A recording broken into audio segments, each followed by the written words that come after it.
Hello, welcome to our lesson where we will discuss the topic of the LDR.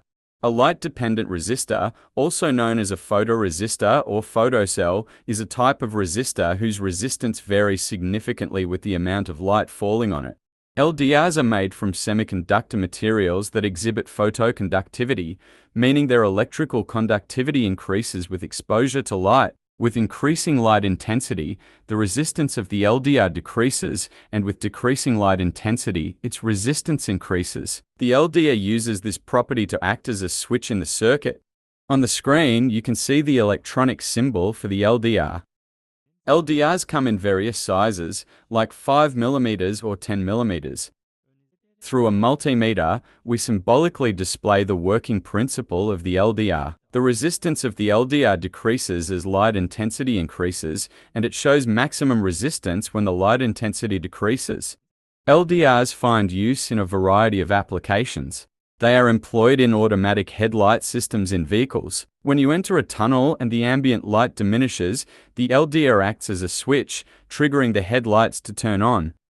They can be used to automatically turn on street lights at dusk and off at dawn by detecting the ambient light levels. And home automation systems can use them to control indoor lighting based on the natural light available, optimizing energy use. LDRs can be used in security systems to detect changes in light when an intruder passes by, triggering alarms or notifications. They are also used in display brightness control to adjust the brightness of display screens based on ambient light, improving visibility and reducing eye strain. They can be used to create systems that automatically adjust camera exposure settings based on current lighting conditions. LDRs can monitor the light conditions in a garden, ensuring that plants receive the optimal amount of light. This can be integrated with systems that control grow lights, and they can be used to control shades or blinds to protect plants from excessive sunlight. Now, let's use Tinkercad to see how the photoresistor works. We will add elements from the Basic Components section. Typing photo in the component search bar brings up the photoresistor. You can add the LDR by dragging it. Then we will take a measurement using a multimeter, so we type multimeter here. We found the multimeter, and we can add it by dragging it in the same way. The LDR has no polarity, meaning you can connect either leg to positive or negative as you wish. We connect one leg of the LDR to the voltage terminal of the multimeter, which is the positive lead.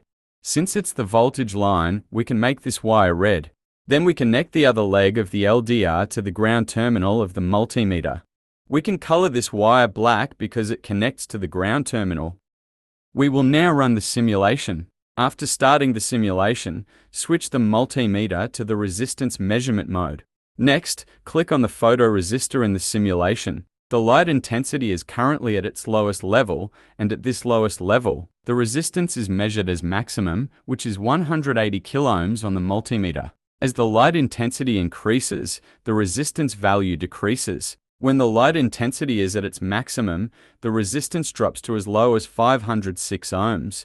We have reached the end of this lesson where we examined the general characteristics, applications, and operating principles of the LDR. We'll be working on an example application in the next lesson, using an LDR to control when an LED lights up in darkness and turns off in light.